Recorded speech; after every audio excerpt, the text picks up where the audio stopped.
नई व्यवस्था में अगर हम इस बात को देखें तो मैं देख रहा था कि जो 12 लाख की आय देने वाला जो करदाता जो है उसको 80,000 का कर का जो है उसको लाभ मिलेगा उसमें।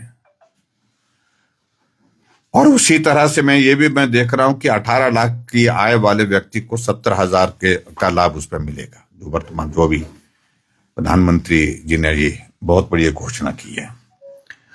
और उसके साथ साथ में आजकल इस टेक्नोलॉजी के युग में जिस प्रकार से सारी चीजें आगे बढ़ती जा रही है, उसमें जो जितने भी हमारे, चाहे वो मोबाइल बैटरी है, मोबाइल फोन है,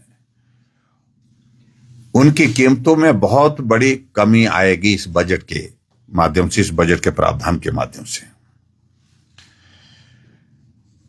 और उसके बाद दूसरी बात जो है, जो अगर हम भारत में बने कपड़े की बात करें तो उसमें भी बहुत बड़ी राहत दी गई है। बहुत बड़ी मात्रा में जो है हमारा जो घरेलू उत्पादन, यानी कि भारत के अंदर जो जितना भी हमारा कपड़ा बनता है, उसमें भी बहुत बड़ी राहत इस बजट में प्रावधान में दी गई है। हमारे टेलीविजन, एलईडी, एलसीडी, उसमें भी बहुत बड़ी राहत जो है वो केंद्र की इस बजट के माध्यम से हम सबको हासिल हो रही है। उसके लिए मैं प्रधानमंत्री जी का बहुत बहुत धन्यवाद करता हूं। और इसी तरह से आगे बढ़कर के हम देखें, जो मेडिकल के जो हमारे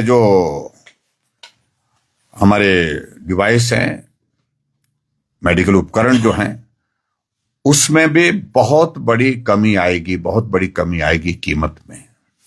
वो प्रावधान भी इस बजट के माध्यम से जो टैक्सेस वगैरह में रिलैक्सेशन दे करके जो है वो प्रधानमंत्री जी ने किया, ये भी एक स्वागत योग्य कदम है।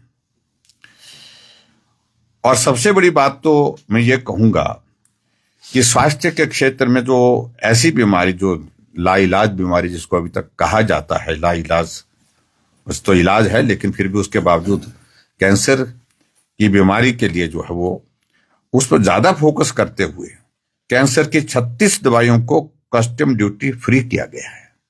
ये बहुत बड़ा कदम है, मैं समझता हूं। उस दृष्टि से कैंसर के रोगियों को बहुत बड़ी राहत होगी, उनके परिवारजनों को बहुत बड़ी राहत होगी। और उसी तरह से इसी बात को और भी सप्लीमेंट करते हुए कि पूरे देश भर में हर जिले में अगले 3 वर्षों में कैंसर हॉस्पिटल खोले जाएंगे। ये भी प्रधानमंत्री जी ने और हमारे वित्त मंत्री जी ने आज इस बजट के माध्यम से स्पष्ट कर दिया। और इसी तरह से और भी जो हमारी लाइफ सेविंग ड्रग्स हैं, उसमें जो है उसमें कस्टम ड्यूटी को घटा करके 5% कर दी गया, जिसमें 6 ऐसी ड्रग्स हैं जिसमें बहुत बड़ी राहत जो है वो गरीब लोगों को मिलेगी, जिसमें अलग अलग उसमें डिटेल्स उसमें आएंगी।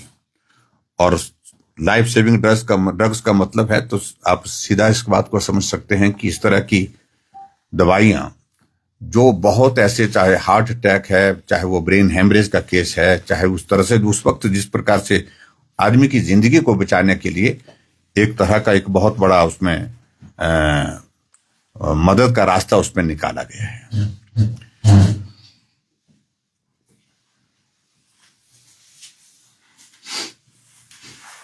इसके अलावा हमारे हिमाचल के लिए भी मुझे लगता है कि ये अच्छा रहेगा, जो उड़ान योजना के अंतर्गत 88 एयरपोर्ट जो है वो जुड़े हुए हैं, लेकिन आने वाले समय में 120 एयरपोर्ट और जोड़े जाएंगे। ये भी एक बहुत बड़ा ऐलान है।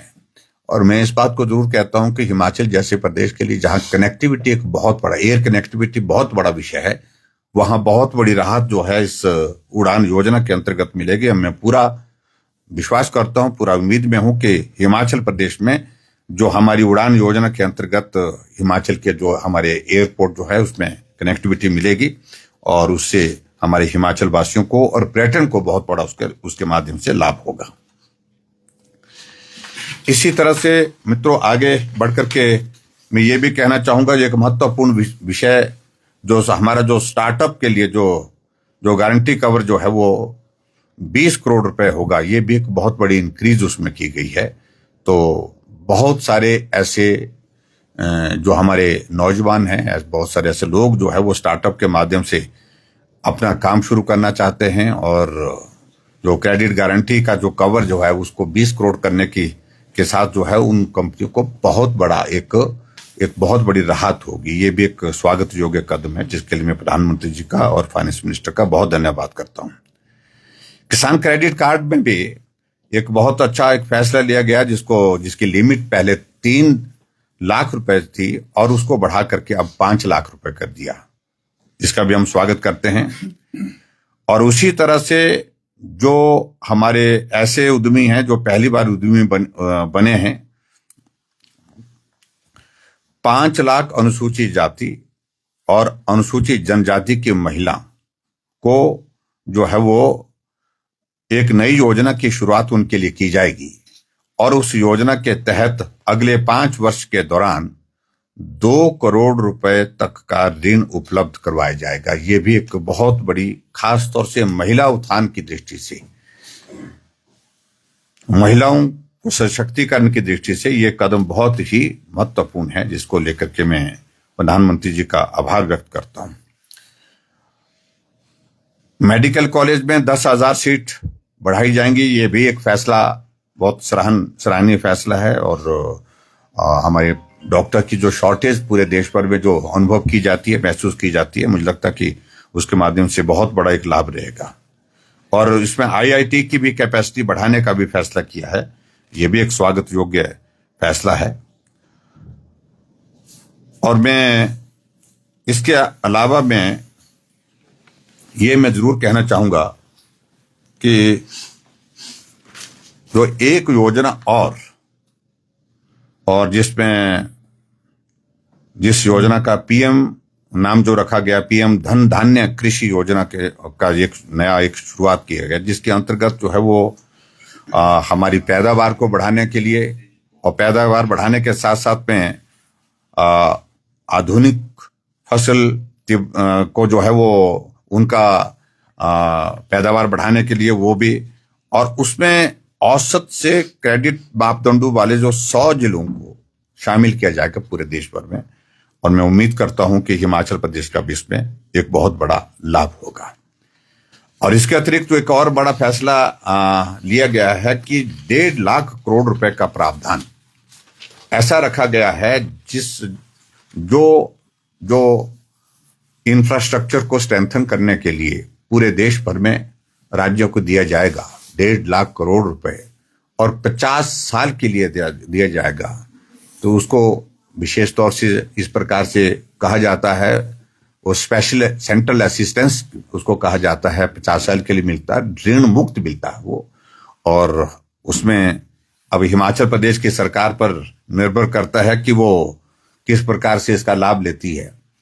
और मैं इस बात को मैं जरूर कहना चाहता हूं कि 2 साल के कार्यकाल में हिमाचल प्रदेश में इसी योजना के अंतर्गत 1,000 करोड़ रुपए से ज्यादा की राशि हिमाचल प्रदेश को मिल चुकी है।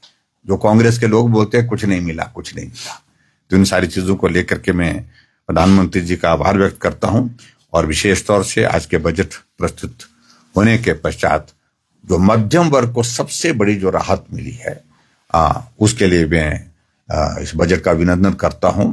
और ये बजट संतुलित बजट है, पूरे देश के हर वर्ग के लिए है।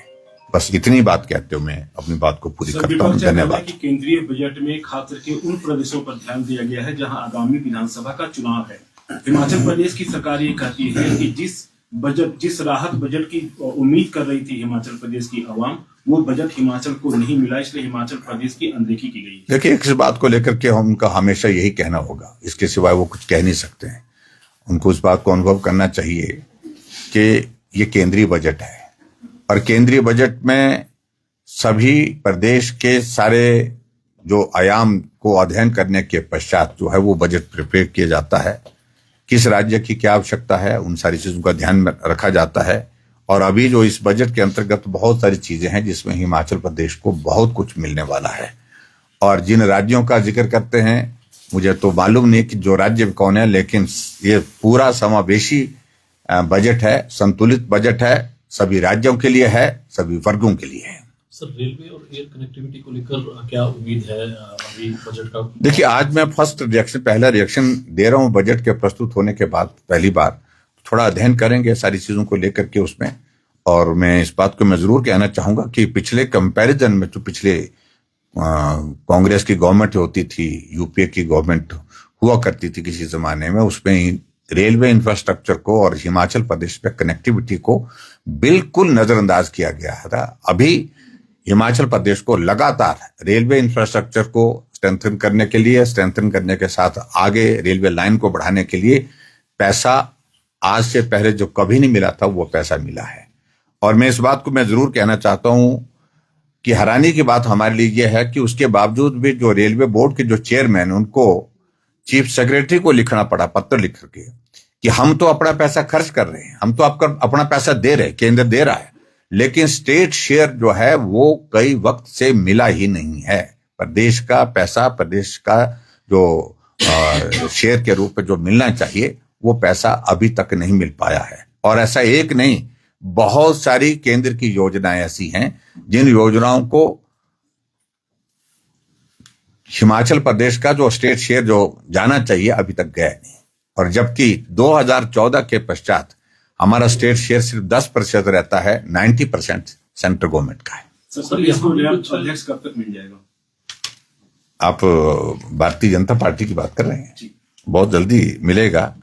और मैं यही कहूंगा कि भारतीय जनता पार्टी ने सारी औपचारिकताएं संगठन की जिला स्तर के गठन की पूर्ण कर ली हैं, और बहुत जल्दी जो है वो प्रदेश अध्यक्ष जो है पार्टी का केंद्रीय नेतृत्व घोषित करेगा।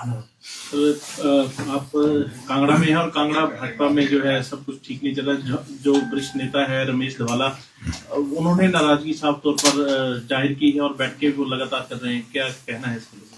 देखिए, वो इस पर मैं भी टिप्पणी नहीं करूंगा, लेकिन मैं इतना जरूर कहता हूं कि गलत जो उनके मन में इस तरह का भाव होगा वो अपना भाव व्यक्त कर रहे हैं, लेकिन जो भी बात कहनी है पार्टी के प्लेटफॉर्म पर बात कहें, उचित रहेगा।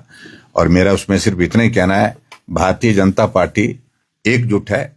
कांगड़ा में, हिमाचल में, पूरे देश भर में कहीं भी कोई कंफ्यूजन नहीं है, और बैठ करके सारी समस्याओं का समाधान किया जाता है।